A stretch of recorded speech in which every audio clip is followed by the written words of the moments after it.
चलिए दोस्तों, शुरू करते हैं योग और प्राणायाम की एक कंप्लीट सीरीज आपके लिए।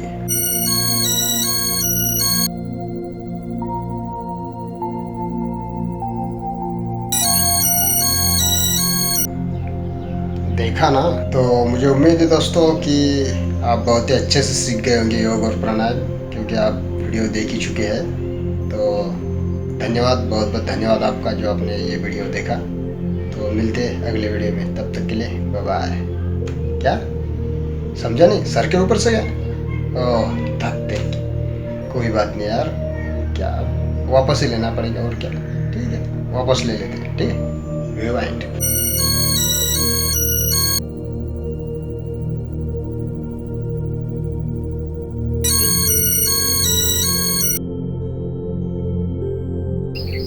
नमस्कार मित्रों, मैं हूँ रुपेश जुमड़े। आप मुझे आरजी भी बुला सकते हैं। दोस्तों, योग और प्राणायाम हमारे देश की प्राचीन काल से एक बहुत बड़ी परंपरा रही है। प्राचीन काल से ही असंख्य भारतीयों ने इसका अभ्यास किया और आरोग्य एवं परम आनंद को पाया। दोस्तों, योग और प्राणायाम का प्राथमिक लक्ष्य आरोग्य को पाना है हो सकता है, लेकिन योग का अंतिम लक्ष्य सिर्फ आरोग्य तक ही सीमित नहीं है। उसका अंतिम लक्ष्य है परम सत्य की खोज, शाश्वत की खोज। अब परम सत्य क्या है या फिर शाश्वत क्या है, ये तो मैं आप पर ही छोड़ूंगा। ये आपको ढूंढना है कि ये क्या चीज़ है। लोग कई तरह के नशे करते हैं, लेकिन योग और प्राणायाम से बड़ा नशा कोई हो ही नहीं सकता। मैं तो ये मानता हूँ, जो आपके दिमाग को भी फ्रेश करता है और आपके शरीर को भी स्वस्थ रखता है। इससे बड़ा तो नशा कोई हो ही नहीं सकता, जो आपको स्वास्थ्य भी दे और ताजगी भी दे। मैं लगभग 12 साल से योगासन करते आ रहा हूँ और लगभग 4 साल से प्राणायाम कर रहा हूँ। बीच में कई बार ऐसा वक्त भी आया कि मैं लगभग योग छोड़ चुका था, योगासन छोड़ चुका था। लेकिन बीच में जब गैप पड़ता था तो मैं फिर से योग शुरू करता था और हमेशा कुछ ना कुछ नया सीखता था। तो कहीं ना कहीं से उसे कंटिन्यू करता था और अब तो इसकी आदत भी हो चुकी है, क्योंकि योग और प्राणायाम नहीं करता हूँ तो दिन भी अच्छा नहीं जाता है। तो ये एक तरह से मतलब एक आदत सी पड़ गई इसके बिना अब रहा नहीं जाता। ये एक स्वास्थ्य की एक दवाई के जैसा हो गया है मेरे लिए, मतलब ज़रूरी बन गया है। योगासन और प्राणायाम के लिए वैसे तो कोई साइड इफ़ेक्ट नहीं है, पर फिर भी कुछ सावधानियां हमें बरतनी चाहिए, जो कि हमें अब देखेंगे कि क्या क्या सावधानियां हमें बरतनी है। सबसे पहले तो जो नए लोग हैं या जिनका कोई ऑपरेशन हुआ है, जिनकी कोई हड्डी टूटी हुई है, जो शारीरिक रूप से अपंग है, विकलांग है, या फिर गर्भवती माताएं बहनें हैं, या फिर बूढ़े लोग हैं, ठीक है, तो ऐसे सभी लोगों को योग और प्राणायाम धीरे धीरे सीखना चाहिए, थोड़ी सावधानी के साथ सीखना चाहिए, ठीक है। और संपूर्ण योग और प्राणायाम जो है आपको खाली पेट करना है। शौच से आने के बाद में, टॉयलेट से आने के बाद में आपको करना है। चाहो तो आप इसे सुबह भी कर सकते हो, चाहो तो आप खाली पेट आप इसे शाम को भी कर सकते हो। बस शर्त ये है कि खाली पेट रहना चाहिए, ठीक है, क्योंकि ये आवश्यक है। योग और प्राणायाम करते वक्त आपको कभी भी बलगम आ जाए, यानी कि जो हम म्यूकस जिसे कहते हैं या फिर शेम्बुड़ जिसे कहते हैं हम, तो वो आ जाए तो उसे तुरंत साफ करना चाहिए। या फिर अगर आपको क्या कहते हैं पेशाब आती है, तो पेशाब को भी आपको तुरंत करना है, क्योंकि क्या होता है ये हानिकारक हो सकता है कि आपको पेशाब आई हुई है और आप बाह्य प्राणायाम कर रहे हैं, तो इसका सीधा इफेक्ट आपके किडनियों पर पड़ सकता है। या फिर आपके गले में या नाक में कहीं म्यूकस यानी बलगम अटका हुआ है और आप भस्त्रिका प्राणायाम कर रहे हैं, तो ये घातक हो सकता है। तो इसलिए बलगम आया है तो उसे साफ करना है, पेशाब आए तो उसे करके आना है। इवन अगर आपको संडास भी आती है, टॉयलेट भी आती है, तो उसको आपको करके ही आना है, ठीक है, क्योंकि इम्पोर्टेंट है। वैसे तो खाली पेट ही आना है, पर फिर भी बीच में अगर कुछ आ जाए तो उसे साफ करके आना है, ठीक है। ये बेसिक चीज़ है, कोई बताता नहीं, लेकिन इम्पोर्टेंट है। मैं यही अपनाता हूँ। कभी कुछ अनकंफर्टेबल फील हुआ तो पहले फ्रेश होता हूँ, बाद में कंटिन्यू करता हूँ। ठीक है। योग और प्राणायाम का अभ्यास हमेशा शतरंज या फिर कोई चटाई पर ही करना चाहिए, जिसे हम आसन कहते हैं। कुछ ना कुछ कपड़े का आसन या फिर चटाई या फिर शतरंज इस पर ही करना चाहिए। ठीक है, क्योंकि एक बेसिक नियम है या फिर अच्छा ही होता है हमारी कंफर्टेबिलिटी के लिए। कोई भी योगासन कम से कम 1 या 2 मिनट तक करना चाहिए और कोई भी प्राणायाम कम से कम 4 से 5 मिनट तक करना चाहिए, तभी इसके कुछ ना कुछ अच्छे लाभ आपको मिलेंगे। ठीक है, नहीं तो आप बोलोगे कि बस मैं चक्रासन 5 सेकंड करूँगा और कपालभाति 1 मिनट करूँगा, कुछ नहीं मिलने वाला। शांति से बैठकर इससे, वैसे ये मिनिमम वक्त मैंने बताया है, 1 से 2 मिनट योगासन के लिए, 4 से 5 मिनट प्राणायाम के लिए। मैं चक्रासन करता हूँ कम से कम 3 मिनट से आगे ही करता हूँ और कपालभाति कम से कम 10 मिनट करता हूँ। तो उससे भी मैंने आधा समय आपको बताया है कि प्राणायाम कम से कम 5 मिनट और योगासन कम से कम 1 से 2 मिनट। कम से कम इतना करेंगे तो डेफिनेटली कुछ ना कुछ अच्छे लाभ आपको मिलेंगे ही। तो ये थी कुछ सावधानियाँ दोस्तों, जो आपको योगा और प्राणायाम करते वक्त बरतनी है। ठीक है, तो आज हम यहाँ सीखने वाले हैं योगा और प्राणायाम। तो हम यहाँ ज़रा नेचुरल वातावरण में आए हैं, थोड़ा खुली हवा में आए हैं। तो यहाँ हम योगा और प्राणायाम सीखेंगे। ठीक है, तो आप कोई भी शतरंज ले सकते हैं या फिर कोई ले सकते हैं, जो भी आपको सूट हो वो आप ले सकते हैं। मैंने यहाँ पर मेरी सुविधा के लिए यहाँ पट्टा डाला हुआ है। ठीक है, आप प्राणायाम को चाहो तो पानी मारकर भी कर सकते हो, या आप पद्मासन या जो भी आपको सूट करे लगा सकते हो। मैं पद्मासन लगा लेता हूँ। अगर आपको पद्मासन लगाना नहीं आता है तो आप मानी मारकर भी से कर सकते हैं। ठीक है, तो अब हम शुरुआत करेंगे भस्त्रिका प्राणायाम से। ठीक है, बहुत ही आसान है, हार्ड नहीं है। बस आपको लंबी सांस लेनी है, लंबी सांस छोड़नी है। ठीक है, तो शुरुआत के दिनों में इसे आराम से करें, लंबी सांस ले, लंबी सांस छोड़े।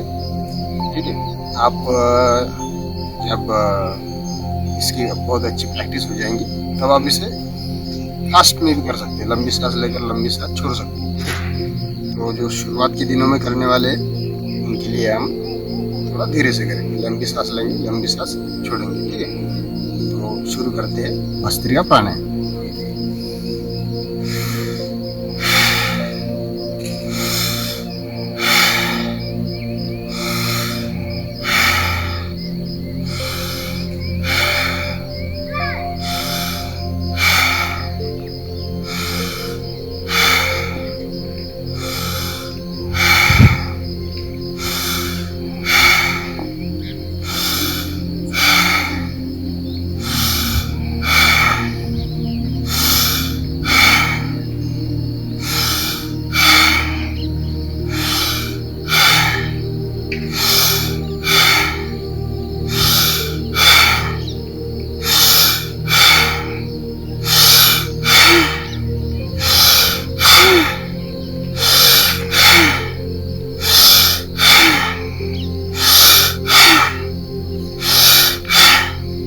विश्राम लेंगे। आप थक गए हैं तो रुक जाएंगे थोड़ा, क्योंकि शुरुआत के दिनों में आप 1 मिनट से ज़्यादा नहीं जा सकते। तो लगभग 1 मिनट में हम थक जाते हैं, तो विश्राम लेंगे। ठीक है, और नॉर्मल सांस लेंगे ताकि हम फिर से तैयार हो सकें। ठीक है, जब मतलब आप रेडी हो जाएंगे, आपको यही प्रोसेस रिपीट करनी है। आप ऐसा लगभग 5 मिनट, 10 मिनट या 15 मिनट तक कर सकते हैं। ठीक है, थोड़ी लंबी प्रोसेस करने के बाद में, इतना लंबी भस्त्रिका प्राणायाम करने के बाद में हम थक जाते हैं, थोड़ा विश्राम लीजिए। ठीक है, और हो सके तो ध्यान हमारे यहाँ पर लगाइए। पूर्ण प्राणायाम करते समय यहाँ पर, यह हमारा आज्ञा चक्र होता है। ठीक है, तो ध्यान हमारे आज्ञा चक्र पर अगर लगाएंगे पूरा प्राणायाम करते हुए, तो हम कॉन्सेंट्रेट रहेंगे, ध्यान कहीं भटकेगा नहीं। या फिर आप भगवान में विश्वास रखते हैं तो आप भगवान पे भी ध्यान रख सकते हो। ये भी बेहतर तरीका है अपने ध्यान को एक केंद्रित रखने का। ठीक है।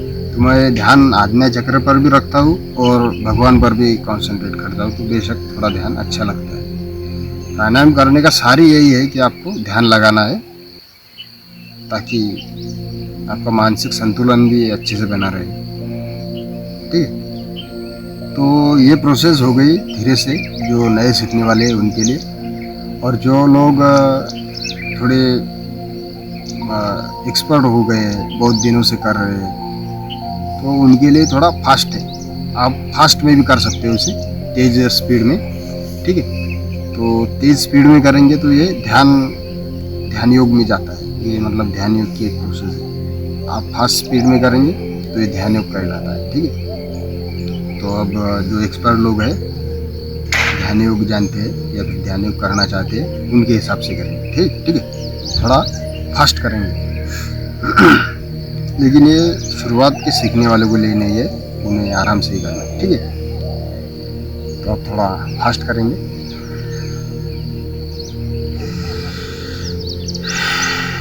वही प्रोसेस है, बस लंबी सांस लेनी है, लंबी सांस छोड़नी है और थोड़ा स्पीड से करना है, और ध्यान यहाँ हमारे आज्ञा चक्र पर।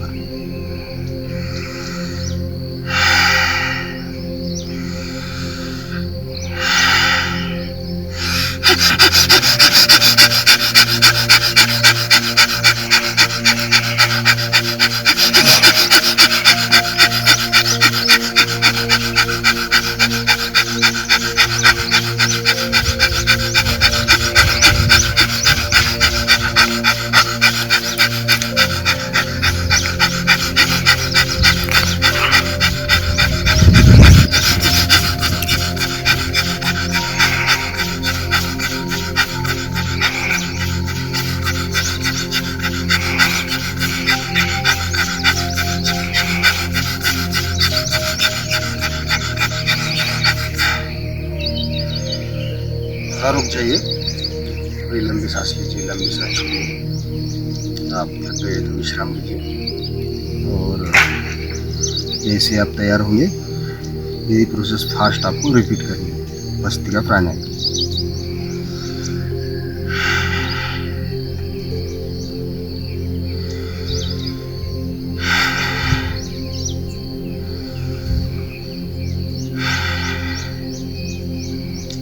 फिर से रिपीट करते हैं यही प्रोसेस को।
भस्त्रिका प्राणायाम के फायदे, ये आपकी सर्दी, जंतु संसर्ग और साइनस की बीमारी, अस्थमा बिल्कुल ठीक करता है। बस शर्त है कि आपको रेगुलर इसकी प्रैक्टिस करनी होगी।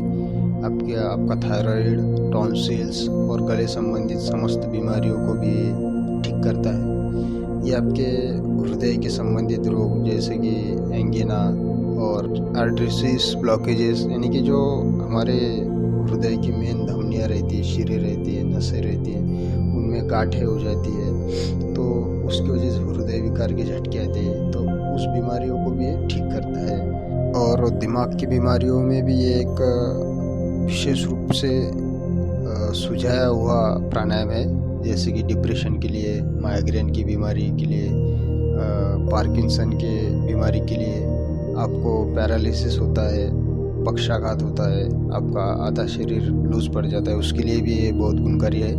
ये आपके फेफड़ों को मजबूत करता है और उसमें से धीरे धीरे कफ निकालने में भी मदद करता है।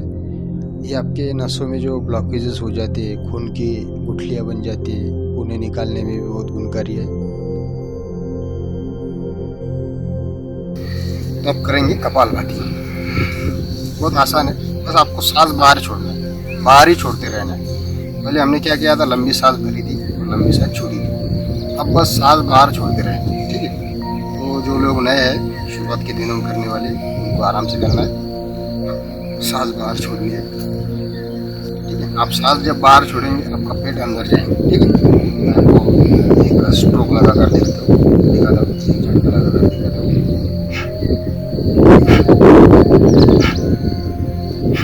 आपको पेट अंदर जा रहा है और आप सांस बाहर छोड़ रहे हैं। सांस आपको लेनी नहीं है, आपकी सांस अपने आप ली जाएगी थोड़ी बहुत, ठीक है। तो अभी इस प्रोसेस को रिपीट करेंगे कपालभाति में।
विश्राम लीजिए, आप थक गए होंगे। बस यही प्रोसेस है, सिंपल। सांस बाहर छोड़ती रहनी है। सांस अपने आप ली जाएगी, आपको लेनी नहीं है सांस, आपको सांस बाहर छोड़ते रहना है। यही कहा जाता है कपालभाति प्राणायाम, ठीक है। अगर आप इसे करते हो, थकते नहीं है, तो बस करते जाइए जब तक आप कर सकते हैं। बस सांस बाहर छोड़ते रहिए। फिर से रिपीट करते हैं कपालभाति।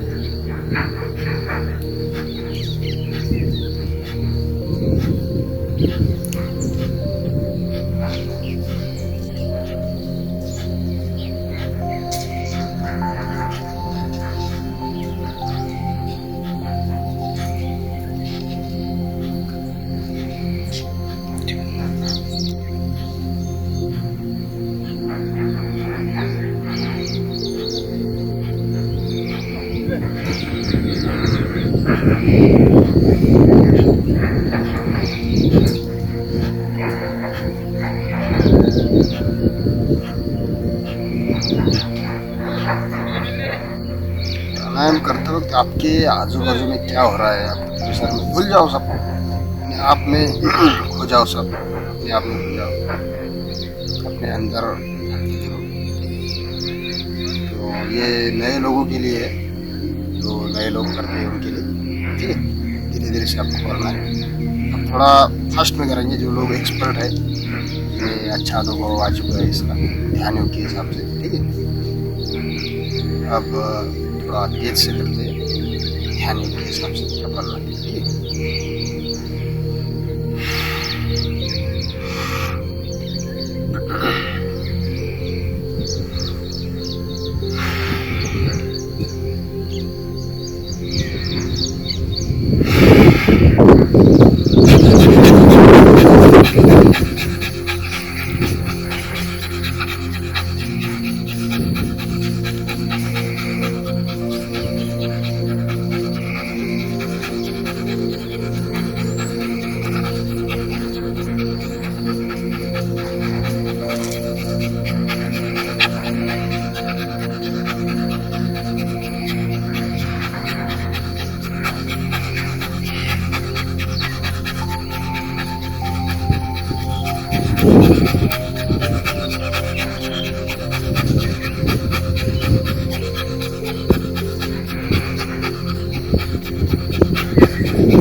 नॉर्मल सांस लीजिए ताकि आप फिर से तैयार हो सकें।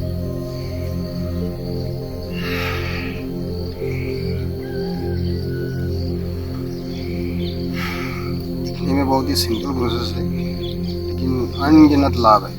इस पर मैं पहले भी बता चुका हूँ, एक वीडियो पहले बना चुका हूँ।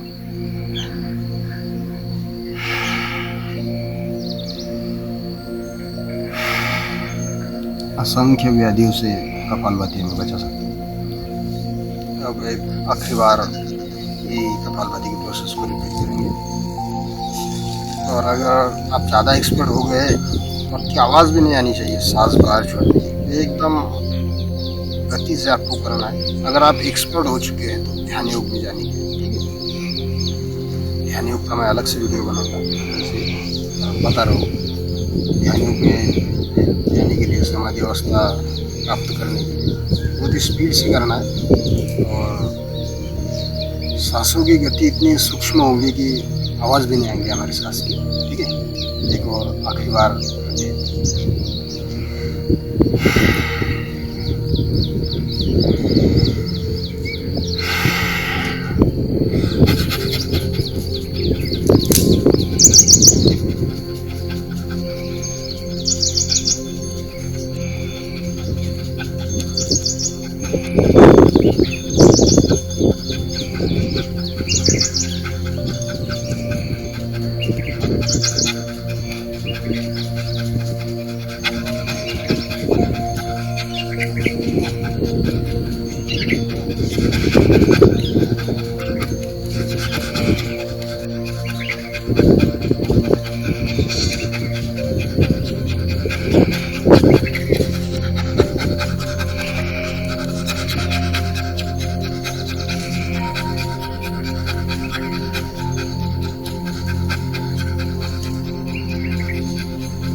विश्राम लेंगे। आप इसे तेज कर रहे हो तो असली सुखद अनुभव इसका तब आएगा जब आपको पसीने आएगा। आप भले ही ठंडी हवा में बैठे हो या छाँव में बैठे हो, लेकिन असली कपालभाति तब होता है जब हमें पसीना आता है। ऐसा कुछ नहीं कि पसीना आने से फायदे होते हैं, लेकिन एक आंतरिक अनुभव शुरू होता है, शुरू हो जाता है। अपने आप में हम खो जाते हैं कपालभाति से, सब भूल जाते हैं। अगर ईमानदारी से करें तो बाकी सब भूल जाते हैं, अपने आप में खो जाते हैं, भगवान में खो जाते हैं। तो यही था कपालभाति। कपालभाति प्राणायाम के फायदे। ये आपके मेटाबॉलिक रेट को, यानी कि चयापचय संबंधी जो आपका स्वास्थ्य है उससे बढ़ाता है, और इसी के कारण आपका वज़न कम करने में भी ये बहुत लाभदायक होता है। ये आपके जो ये होती है नर्वस सिस्टम होती है, हमारी रक्तवाहिनियाँ होती है, तो पूर्ण जो हमारी नसें हैं, पूर्ण जो नर्वस सिस्टम है, उन्हें भी ये एनर्जी देता है, शक्ति प्रदान करता है। और इसी के कारण जो आपके दिमाग के तंतुएं होती है, मस्तिष्क में जो सेल्स होती है, ब्रेन सेल्स, उन्हें भी नया जीवन देने में ये बड़ा गुणकारी प्राणायाम है। ये आपके पेट के अवयवों को चालना देता है, और उसी के कारण डायबिटीज़ पेशेंट के लिए भी ये बड़ा गुणकारी प्राणायाम है। ये आपकी किडनी और लीवर की कार्य क्षमता भी बहुत ही अच्छी तरह से बढ़ाता है। ये आपके दिमाग से तान तनाव हटाता है, और आपके आँखों के नीचे जो ब्लैक सर्कल आते हैं, काले दाग आते हैं, तो उन काले दागों को भी ये इरेज करता है, मतलब कम कर देता है या फिर मिटा देता है। ये आपको कार्यान्वित करता है, और इसी के कारण आपके चेहरे की चमक अद्भुत तरीके से बढ़ती है।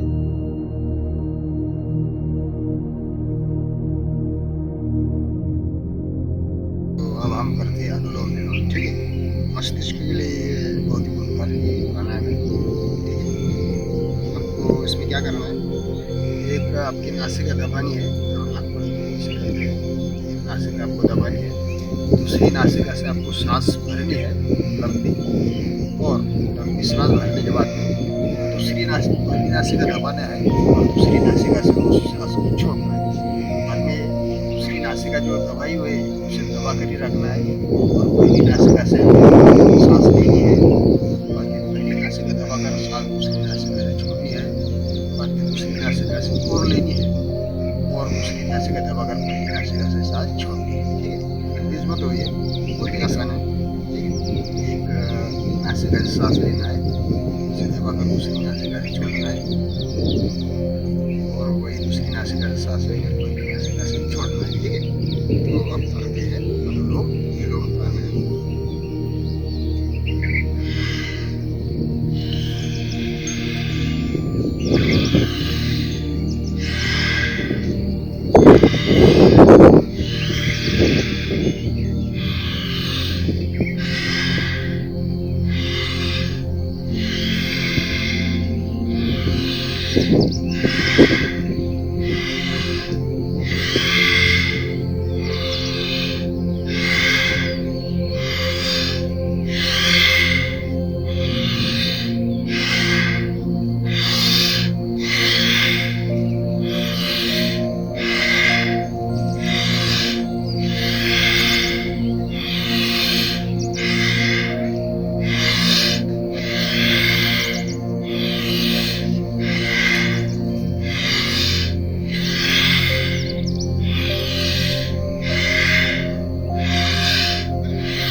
विश्राम लेंगे, फिर से वही प्रोसेस रिपीट करते हैं।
विश्राम लीजिए, आप थक गए होंगे तो आपको बहुत ही अजीब लग रहा होगा, बहुत ही तरह तरह की आवाज़ें आ रही होंगी आपको। आपको आराम से करना है, जैसा मैंने शुरुआत को कहा था। ये बस एक फ्लो में आ गए हम तो फ्लो बढ़ता ही जाता है और हम हो जाते हैं, इसलिए थोड़ा स्पीड में, लेकिन आपको आराम से करना है, ठीक है। और आपको मेरे पास ऐसे आ रहा है तो उसे क्लीन करना है, ठीक है। तो यही था अनुलोम विलोम प्राणायाम। अनुलोम विलोम प्राणायाम के फायदे, ये आपके दिमाग को संतुलित करता है, आपका वज़न कम करता है, आपका मोटापा कंट्रोल में लाता है, तान तनाव गुस्सा ये कम करता है। ये आपका क्रोनिक साइनस का प्रॉब्लम दूर करता है, अगर आप नींद में खर्राटे मारते हैं तो उसे भी ये दूर करता है। और ये आपके आर्थराइटिस की प्रॉब्लम में भी आपको मदद करता है। आज हम सीखेंगे ऊंचाई प्राणायाम। तो उज्जयी प्राणायाम में क्या होता है, आपको सांस बाहर लंबी सांस खींचकर आपको सांस बाहर छोड़नी होती है। और उसके बाद में क्या है, सांस बाहर छोड़ने के बाद में आपको नाक से हवा खींचते हुए गले को टाइट रखना होता है। और हमारे नाक से या फिर गले से आवाज़ आती है, इस तरह से आवाज़ आती है। और गले को टाइट रखकर हमें सांस अंदर भरना है धीरे धीरे धीरे धीरे। और यथाशक्ति 10 सेकंड, 20 सेकंड, आधा मिनट, जितना भी आप सांस रोक सकते हैं, हमें इसे रोक कर रखना है। और इसके बाद में जब आपको सांस बाहर छोड़नी हो तो आपको हमारे जो राइट नासिका है उसे दबाना है और लेफ्ट नासिका से आपको सांस बाहर छोड़नी है।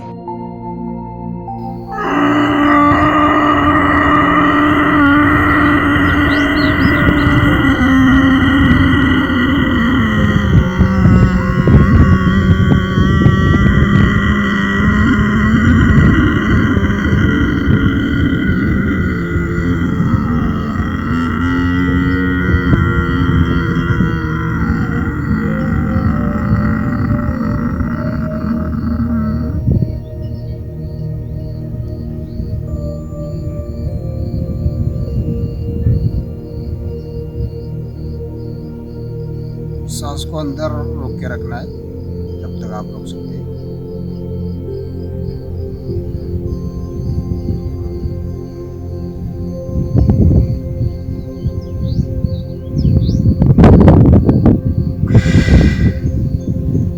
लंबी सांस खींचकर लंबी सांस बाहर छोड़ना है और गले को टाइट रखते हुए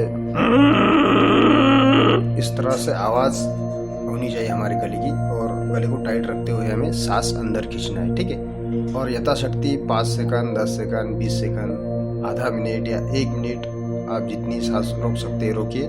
और उसके बाद में राइट नासिका को दबाकर लेफ्ट नासिका से सांस छोड़िए। आप उज्जयी प्राणायाम के इस प्रोसेस को 4 से 5 बार भी कर सकते हैं आपके हिसाब से।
दोस्तों, उज्जयी प्राणायाम के फ़ायदे ये है कि आपके टॉन्सिस के प्रॉब्लम को दूर करता है, ये आपके थायराइड के प्रॉब्लम को भी दूर करता है। आपकी जो आवाज़ है उसे क्लियर और एक अच्छी आवाज़ बनाता है। मतलब आपकी आवाज़ अगर रफ है तो उसे कई हद तक सॉफ्ट कर देता है। और ये आपके चेहरे के, गले के और नाक के जो मसल है, हमारे स्नायु है, उनको रिलैक्स करने में भी मदद करता है। ये हमारे नर्वस सिस्टम यानी कि पूर्ण रक्तवाहिनी को, पूर्ण जो हमारी रक्तवाहिनी की जो संस्था है, सिस्टम है, नर्वस सिस्टम, उसे भी ये बैलेंस करता है। और ये आपका कंसंट्रेशन भी बढ़ाता है, आपका डाइजेशन भी आपकी डाइजेशन में भी सुधार करता है। दोस्तों, अब हम करेंगे भ्रामरी प्राणायाम। भ्रामरी प्राणायाम में क्या है, आपको दोनों हाथ अपनी आंखों पर रखनी है और अपनी जो इंडेक्स फिंगर है जिसे कहते हैं उसे हमें माथे पर रखना है।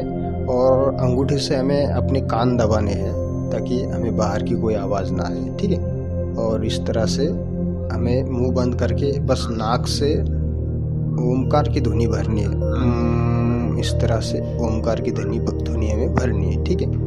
और कान इस तरह से अंगूठे से दबा के रखने हैं और आपके आँखों पर आपके तीनों जो उंगलियां है आखिरी वाली उनको दबा कर रखना है।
तो दोस्तों अब हम करेंगे उद्गीत प्राणायाम। तो इसमें आपको हाथ की मुद्राएं कुछ इस तरह से रखनी है, ठीक है। वैसे तो कई सारे मुद्राएं है, वायु मुद्रा, शून्य मुद्रा, ध्यान मुद्रा, लेकिन मैं ज़्यादातर जो है ध्यान मुद्रा रखता हूँ। ये ध्यान मुद्रा है, तो आप इस तरह से रख सकते हैं ध्यान मुद्रा। तो उद्गीत प्राणायाम में आपको आंखें बंद करके बस ओमकार का ध्वनि मुंह से निकालना है, ठीक है, मुंह से।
तो दोस्तों इस तरह से भ्रामरी प्राणायाम और उद्गीत प्राणायाम हमने कर दिया है।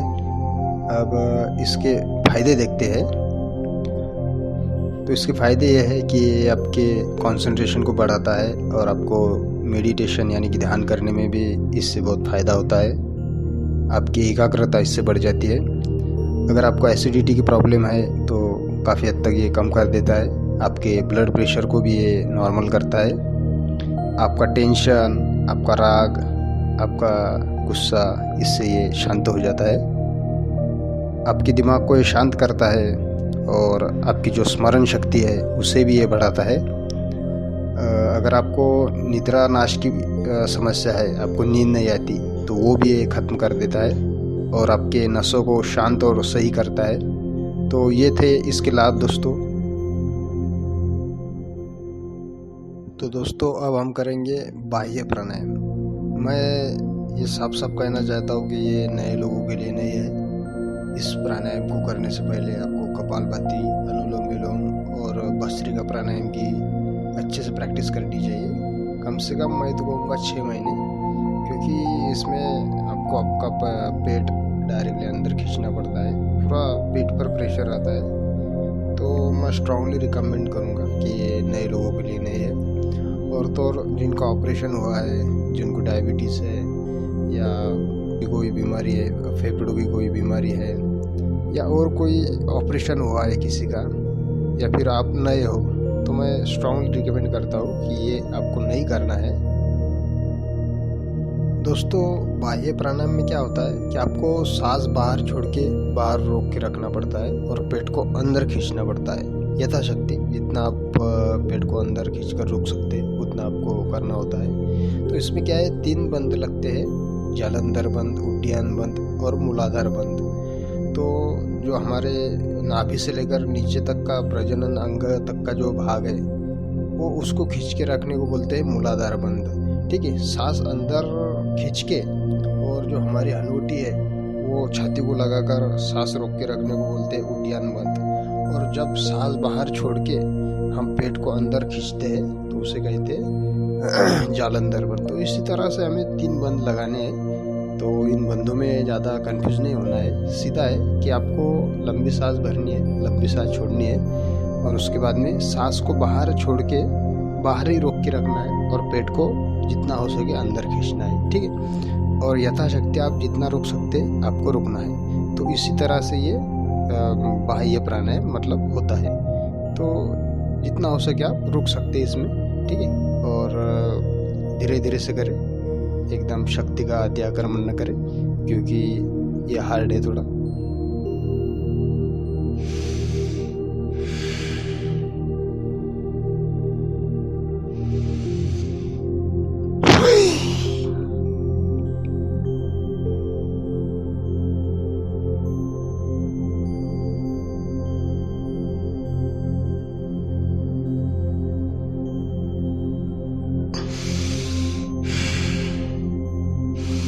विश्राम लेंगे थोड़ा, जब हम थक जाते हैं तो थोड़ा रुक जाए। और जब आप पहली बार इसे करते हैं तो पहली बारी में और दूसरी बारी में 1 मिनट का अंतर रखें दोनों क्रियाओं के बीच में, ताकि आप लंबी गहरी सांस लेकर लंबी गहरी सांस छोड़ें और तैयार हो सके दूसरी बारी के लिए। तो इसी तरह से करना है।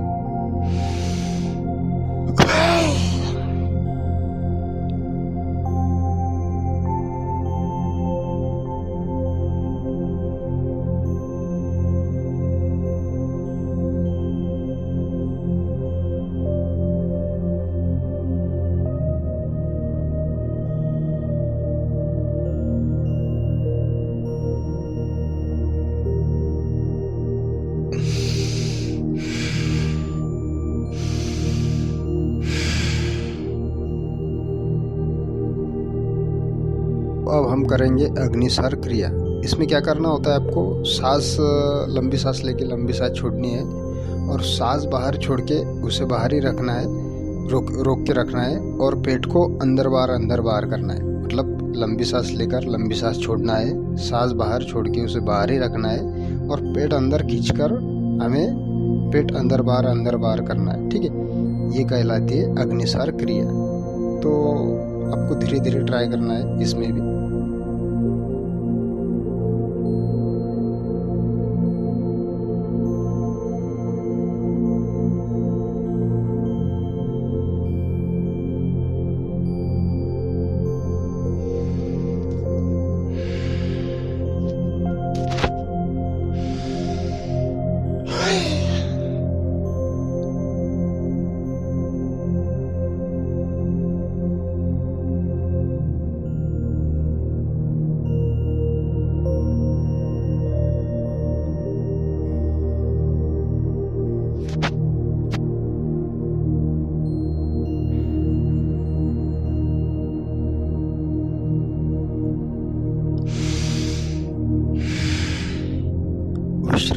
थोड़ा, जब आप थक जाते हैं तो रुक जाए।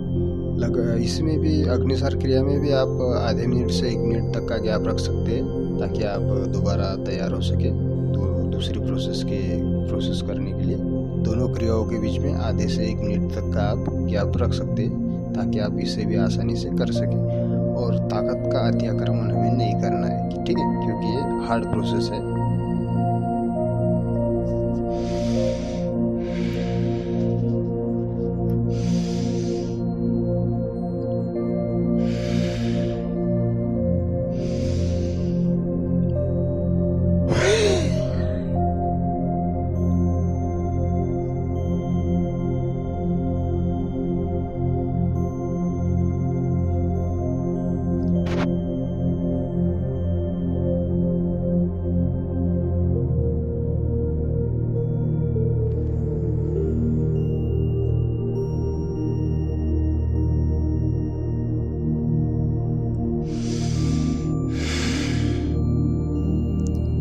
बाह्य प्राणायाम और अग्निसार क्रिया के फायदे कुछ इस प्रकार है दोस्तों। ये आपके पाचन तंत्र को मजबूत करता है और ये आपके पेट संबंधी बीमारियों को भी दूर करता है।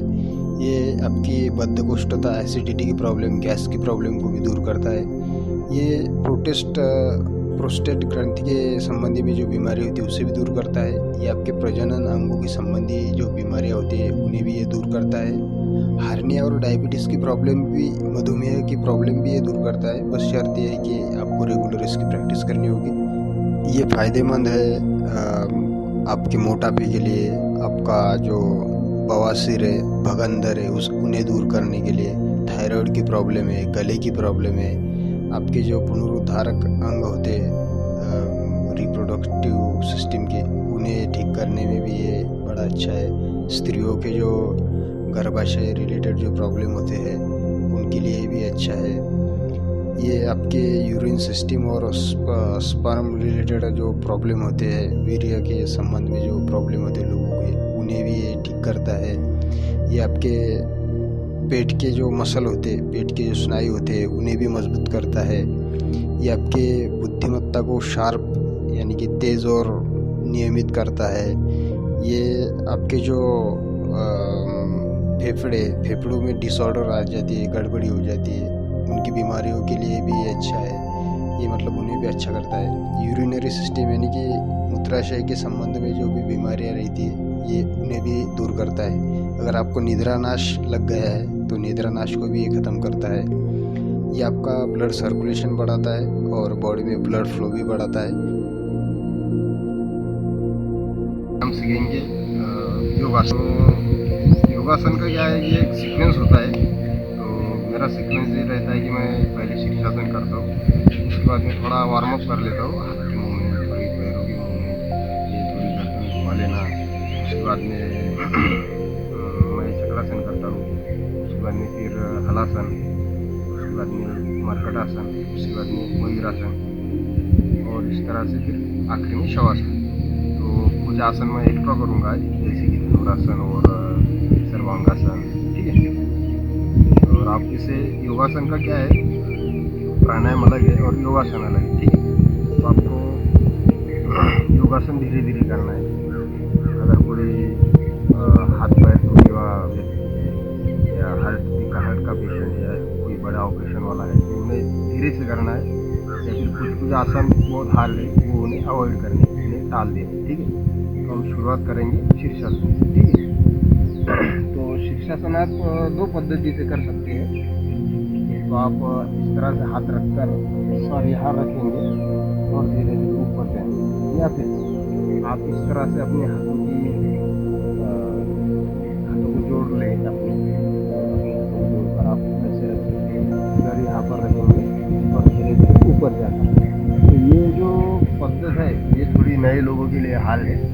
तो नए लोगों को मेरे हिसाब से ये ट्राई करना चाहिए शुरुआत के दिनों में, क्योंकि इससे ज़्यादा बैलेंस आता है, ठीक है। अगर आप नहीं भी कर पाते हो तो आपको दीवार का सहारा लेके करना है, ठीक है।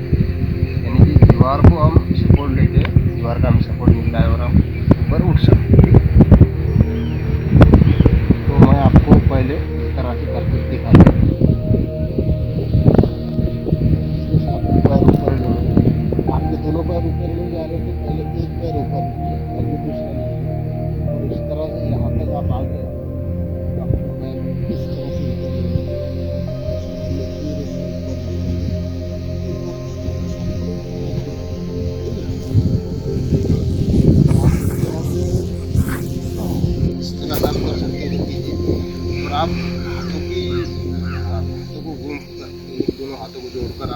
सकते हो तो ये तो और भी बढ़िया है। ये तो मतलब एक उसमें भी बहुत ज़्यादा अच्छा बैलेंस रहता है, लेकिन वो नए लोगों के लिए थोड़ा हार्ड है। तो फिर भी आप ट्राई कर लीजिए, आपको फिर इससे करके बताता हूँ।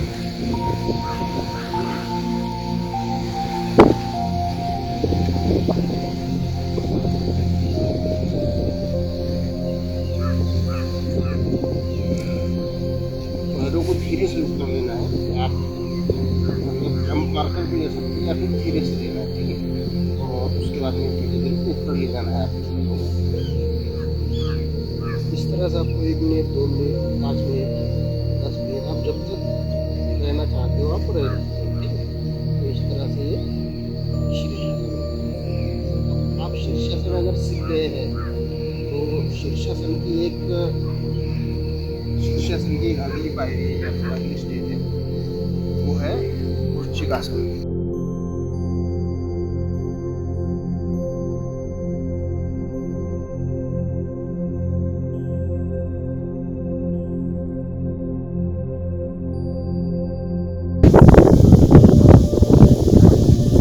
अब हम थोड़े पैरों के व्यायाम करेंगे।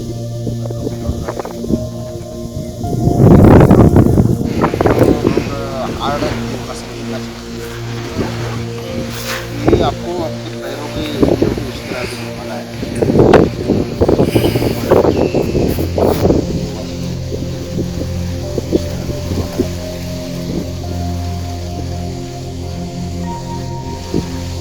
दोनों तरफ से घुमाना है, इस तरह से भी और उस तरह से भी, ठीक है।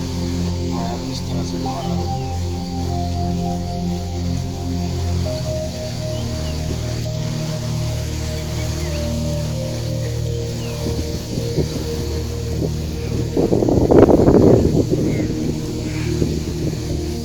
अब आपको आपके पैरों के जो पंजे हैं उनको इस तरह से दबाकर आगे पीछे करना है।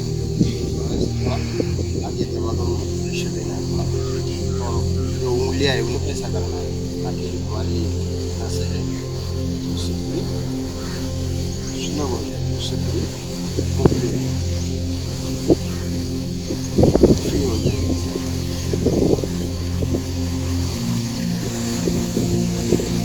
अब जिन्हें घुटनों के प्रॉब्लम है तो वो एक और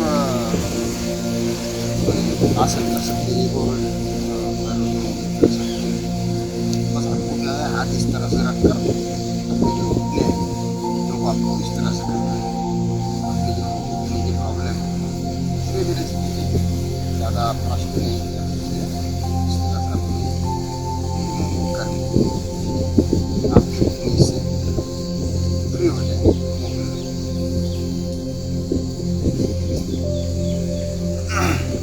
अब इसके बाद में हम थोड़ी गर्दन की एक्सरसाइज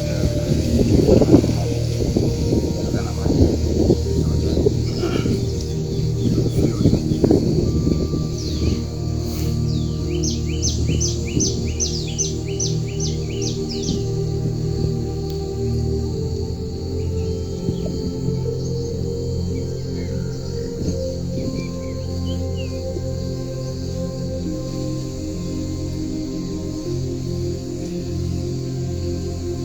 गर्दन भी इस तरह से और इस तरह से दोनों डायरेक्शन में, दोनों दिशा में घुमानी है, सीधा और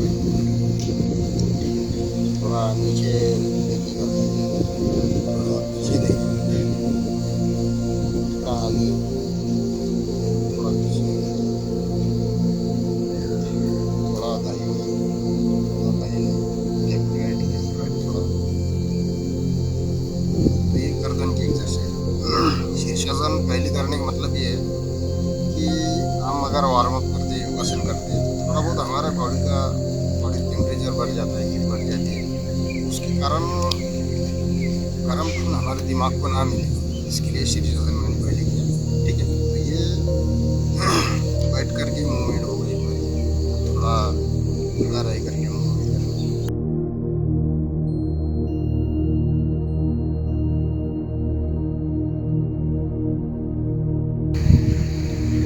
हाथों की मूवमेंट करेंगे हम। हमारे कंधे होते हैं, कंधे की ज्वाइंट थोड़े करके,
से हमारा बॉडी का वार्म अप पूरा हो गया। आप ये मूवमेंट करेंगे भी तो ठीक है, नहीं भी करेंगे तो कोई सोच नहीं। तो इस तरह से थोड़ा सा एक लाइट वार्म अप हमारा हो गया, ठीक है।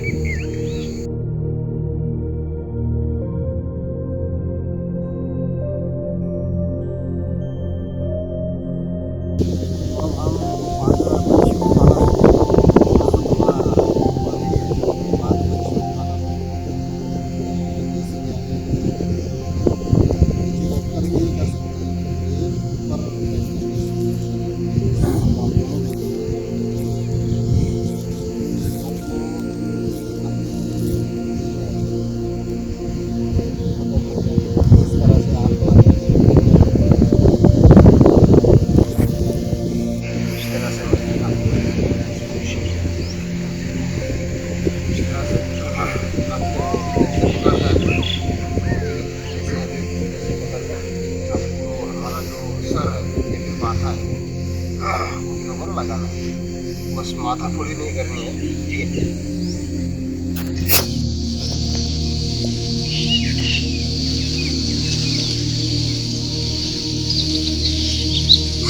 आप धीरे धीरे सिर्फ लगा सकते हैं, 1-2 सेकंड लगा कर भी आप निकाल सकते हैं। मैं थोड़ी देर लगाऊंगा।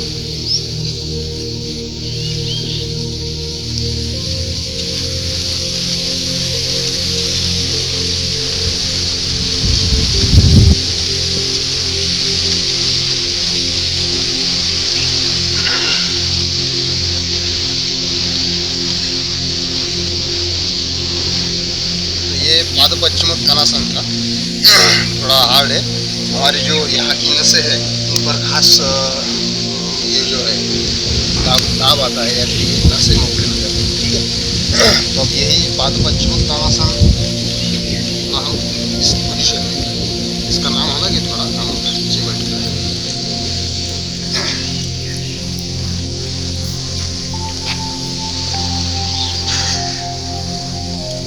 वही पोजीशन से आपको पैरों की अंगूठी पकड़नी है, आप इस तरह से रख सकते हैं। तो मैं इस तरह से ज़्यादा कंफर्टेबल हूँ, ठीक है।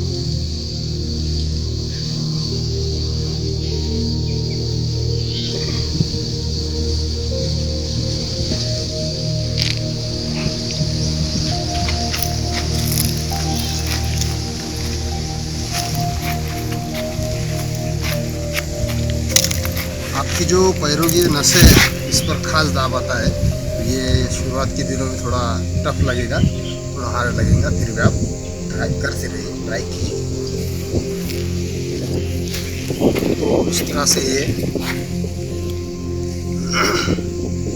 पादपश्चिमोत्तानासन इस तरह से, ठीक है। तो इस तरह से ये पादपश्चिमोत्तानासन हमारा हो गया है।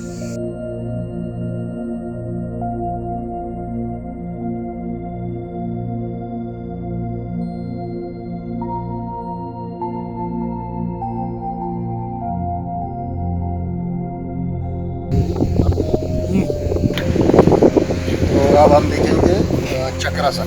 चक्रासन और धनुरासन लगभग एक ही पोजीशन रहती है हमारे शरीर की। एक ही मतलब हम इस तरह से बेंड हो जाते हैं, इस तरह से हमारी जो पीठ है। चक्रासन हम ऐसा उल्टा करें और धनुरासन को पीठ के बल पर सोकर हमारे जो पैर है इस तरह से पकड़ते हैं। मतलब योगासन में और प्राणायाम में बहुत सुविधा है।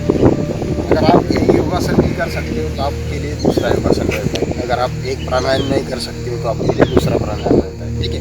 तो जो चक्रासन नहीं कर सकते वो धनुरासन को कर ही सकते हैं, ठीक है। मतलब ये आसान भी है, तो लगभग एक ही जैसे फायदे हैं दोनों के, ठीक है। तो लेकिन पोजीशन थोड़ी डिफरेंट है।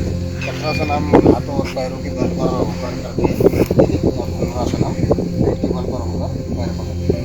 तो अब हम करेंगे चक्रासन, ठीक है। तो आपको जमीन पर लेटना है, ठीक है। जमीन पर लेटकर आपको पैर यहाँ लेने हैं, आपके इसके पास में हाथ में रखेंगे और हाथ इस तरह से आपको ऐसी तरह से रखना है, ठीक है। और धीरे धीरे धीरे आपको ऊपर उठना है, धीरे धीरे आपको ऊपर उठना है।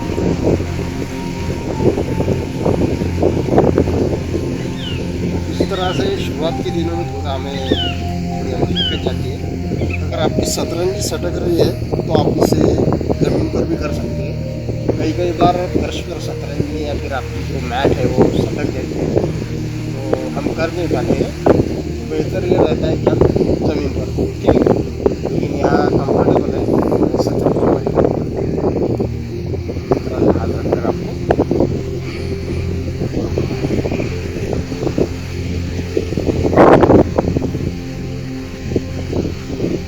आप रह सकते हैं, आपको रहना है रखा सकते हैं।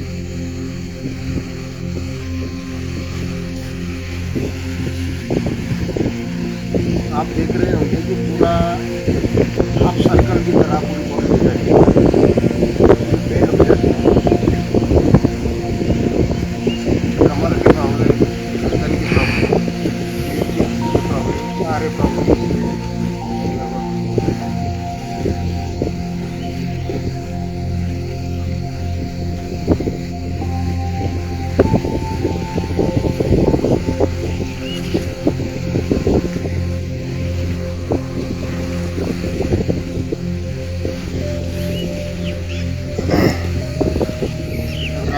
अच्छी खासी प्रैक्टिस हो चुकी है तो आप डायरेक्टली भी बेंड हो सकते हैं। मैं इस तरह से आपको दिखाऊंगा डायरेक्टली बेंड होकर। थोड़ा मैं अब जमीन पर करूँगा डायरेक्टली बेंड होकर। डायरेक्टली हम जब बेंड होते हैं तो समझ सकते हैं, इसलिए मैं डायरेक्ट जमीन पर कर रहा हूँ। अगर आपकी प्रैक्टिस हो गई है ज़्यादा या फिर आप रेगुलर प्रैक्टिस करते हो तो आप डायरेक्टली कर सकते हैं। 7 बार छोड़ते हैं ताकि आप आसानी से पीछे हो सकें। 7 को बाहर छोड़ना है।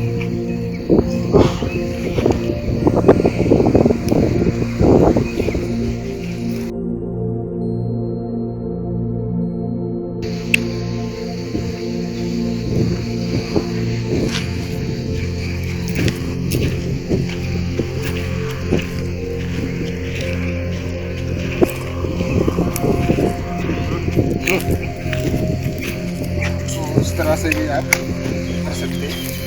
तो ये होगा चक्रासन, ठीक है। तो अब हम धनुरासन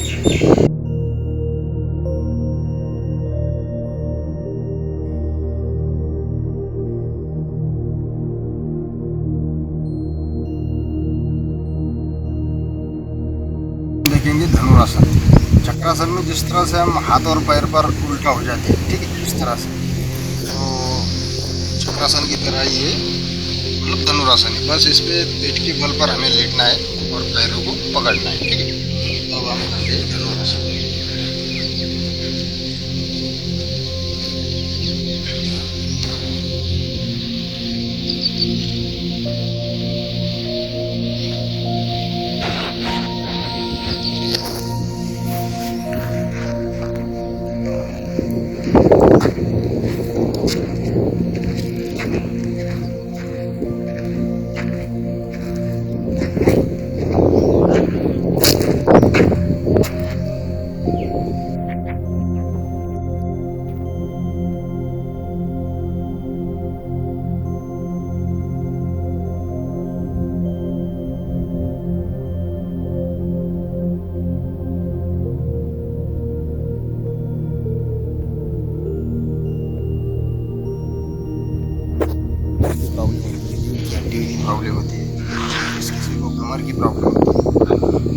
सारी परेशानियाँ चक्रासन और धनुरासन से दूर हो जाती है।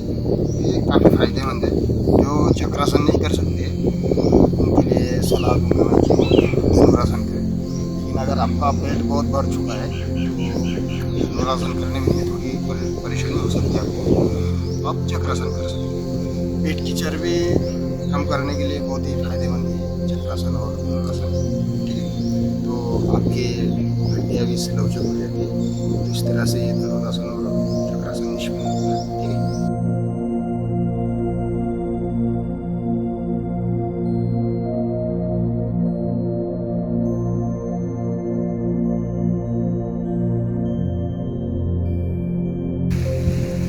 तो अब हम देखेंगे स्टेज है, तो आप पहले शीर्षासन सीखें। शीर्षासन सीखने के बगैर आप इसे नहीं कर सकते। ये बहुत ही मुश्किल है, मुश्किल से भी आगे दोनों आपका बैलेंस रहता है। शीर्षासन में सर और तीनों चीज़ों पर बैलेंस रहता है, दोनों हाथ और सर। लेकिन वृश्चिकासन में चूँकि जिस तरह से पूछ होती है इस तरह से पूरे उस तरह से हम हो जाती है, इसलिए इसे वृश्चिकासन कहते हैं।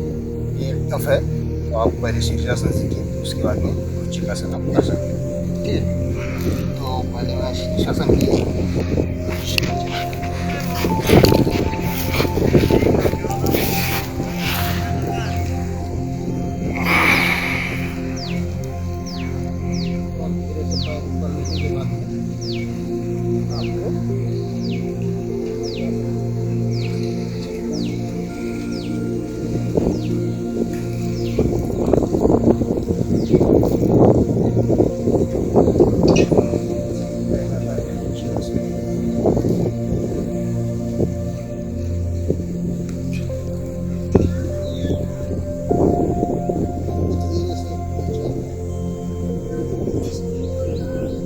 से आप धीरे से नीचे आए।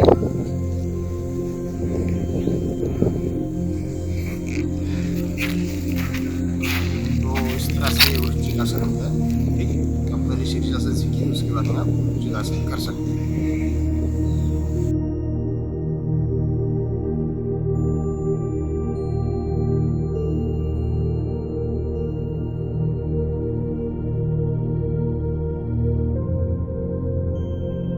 तो अब हम देखेंगे कि हलासन और सर्वांगासन। ठीक है, तो पहले हम करेंगे सर्वांगासन, उसके बाद में हम करेंगे हलासन। ठीक है, तो यहाँ पर हमें जाना है।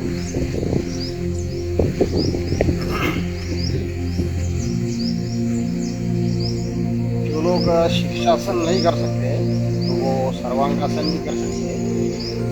लगभग थोड़े बहुत लाभ है। आपको क्या है सर्वांगासन में कि बॉडी को ऊपर उठाना है और हाथों से सपोर्ट देना है। तो मैं एडजस्ट कर देता हूँ। इस तरह से आपके बॉडी को ऊपर उठाना है और आपके हाथों से सपोर्ट देना है। आप चाहो तो इस तरह से भी इस तरह से तो ठीक है शुरुआत के दिनों में, लेकिन आपकी प्रैक्टिस आपको इस तरह से करना है।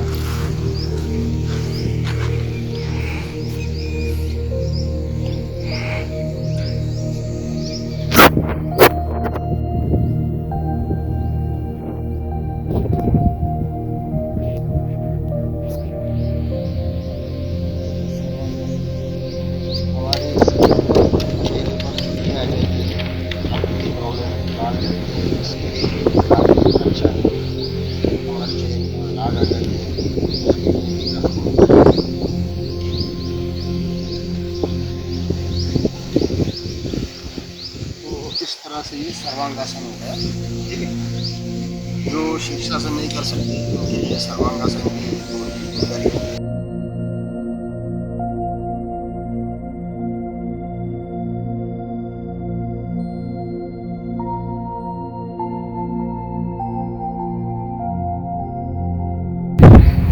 तो अब हम देखेंगे हलासन। ठीक है, तो ऊपर लेटना है, हम जो अपना हल्का लाते हैं उसकी तरह ये हलासन। तो अब हम करेंगे हलासन।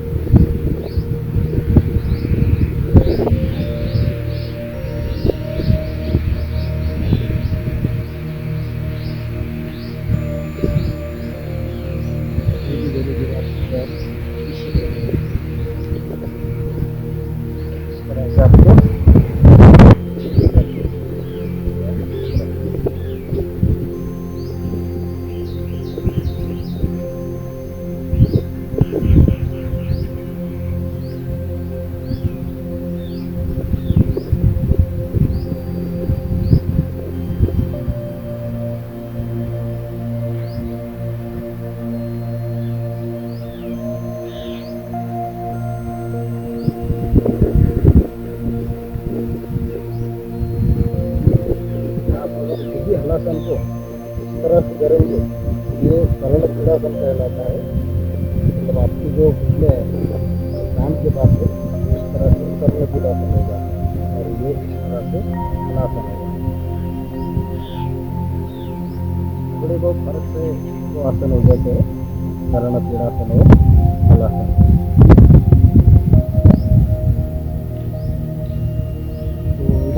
हलासन आपकी जो पैरों की प्रॉब्लम है, कमर की प्रॉब्लम है, उसके लिए ये पूरी है।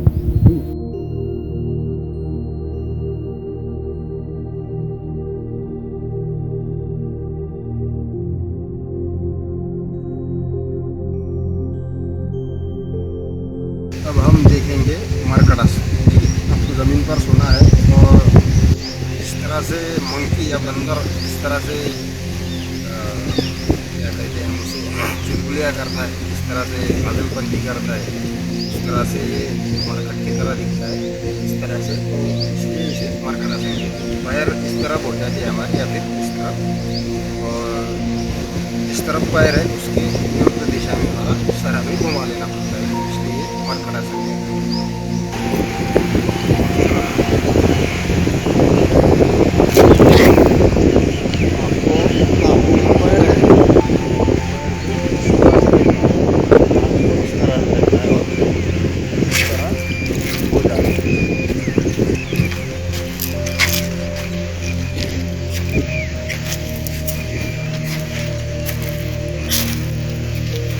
है मरकटासन।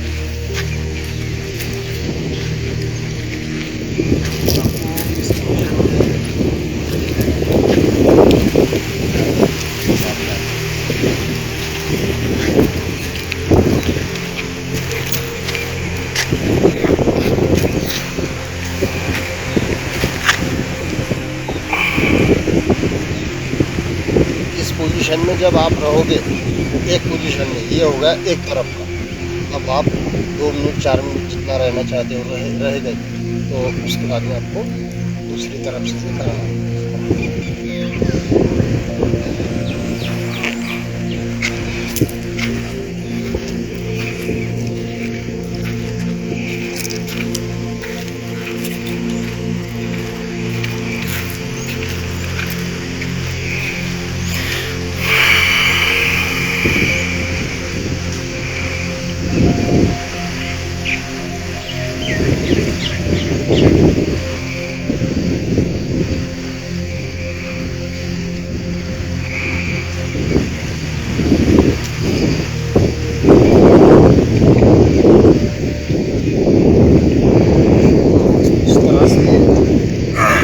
मरकटासन निष्पन्न होता है आपके पीठ के लिए, आपके गर्दन के लिए, आपके हाथ के लिए बहुत बढ़िया से।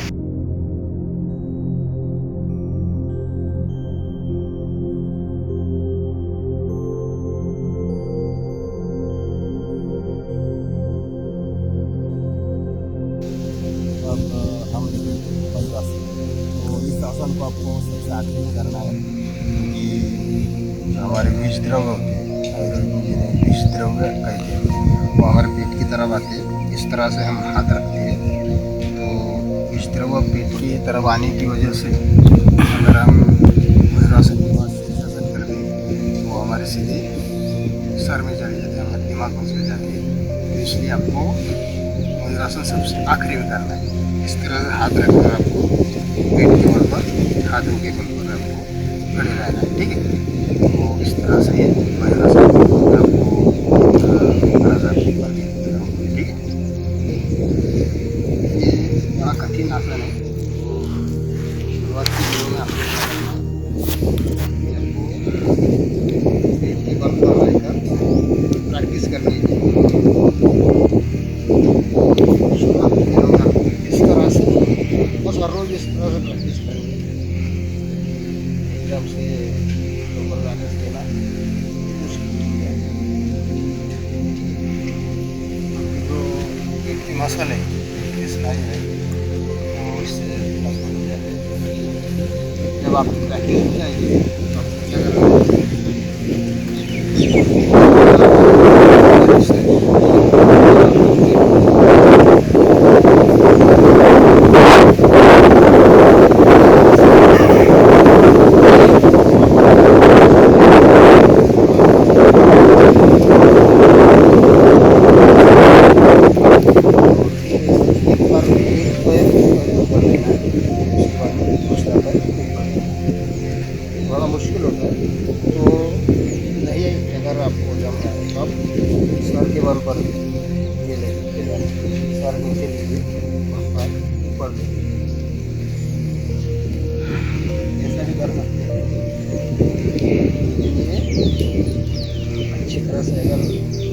चला जाए इस तरह से साफ।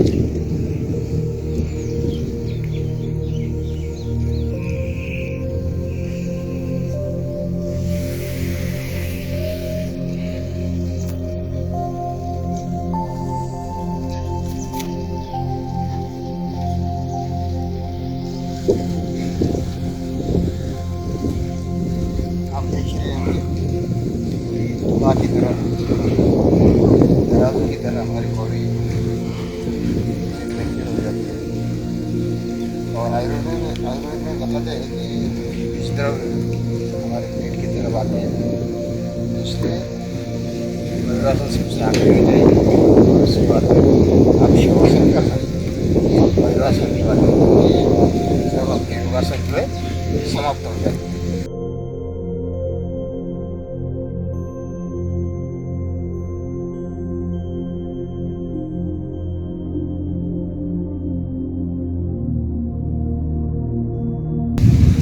सबसे आखिरी में आपको शवासन करना है, ये मेरा रूटीन है। और सबसे आखिरी में शवासन करने के अपने फ़ायदे भी हैं।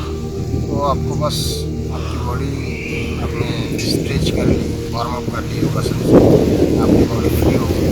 तो उसके बाद में आपको रिलैक्स सो जाना है। बस जिस तरह से होता है या फिर मरे हुए इंसान जिस तरह से होता है शव, उसकी वजह से आपको शव की तरह बढ़ना है, ठीक है। इसलिए इसे शवासन लगभग मुर्दे की तरह हम यहाँ पर बैठ जाते हैं। और हमें नीचे सोकर हमारे पैरों के अंगूठे से शुरू करना है। धीरे धीरे हमारे बॉडी पार्ट को हमें देखना है। मेरे पैर एकदम आरोग्य है, सक्षम है, मेरे घुटने सक्षम है, मेरे हिप की जॉइंट सक्षम है, पजामा सक्षम है, ऊपर हमें हमारे बॉडी को पहुँचा है। मेरे घुटने सक्षम है, एकदम सक्षम है, तो हमें पूरे शरीर को पहुँच जाता है। मेरा गला साफ है, मेरे दांत भी मजबूत है, मेरी जुबान अच्छी है, मेरे नाक भी, मेरी नासिका दोनों, मेरा नाक भी अच्छा है, मेरे कान भी अच्छे हैं, और मेरा मस्तिष्क भी अच्छा है, ठीक है। और मेरे बाल भी घने और मजबूत है, मेरी त्वचा दाग रही है, मेरी हड्डियाँ भी मजबूत है। तो इस तरह से मेरा पूरा शरीर तंदुरुस्त है। ये विचार हमें शवासन करते वक्त करना है। और जब आप आपके सर तक पहुँच जाते हैं, सर के बालों तक पहुँच जाते हैं, तो आपका ये शवासन मतलब रिलैक्स करके फिनिश हो जाता है। आप जितना जाओ इस पोजीशन में पड़े रह सकते हैं, और नींद नहीं लेनी बस। नहीं तो शवासन नींद आसन ना हो जाए, इसकी आपको केयर लेनी चाहिए। मैं सो जाता हूँ।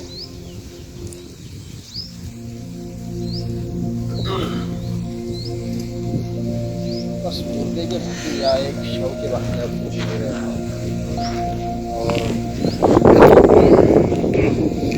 और क्या अंगूठे से शुरुआत करनी है, उसके सेक्शन है, जॉइंट सेक्शन है,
इस तरह से शवासन निष्पन्न होगा।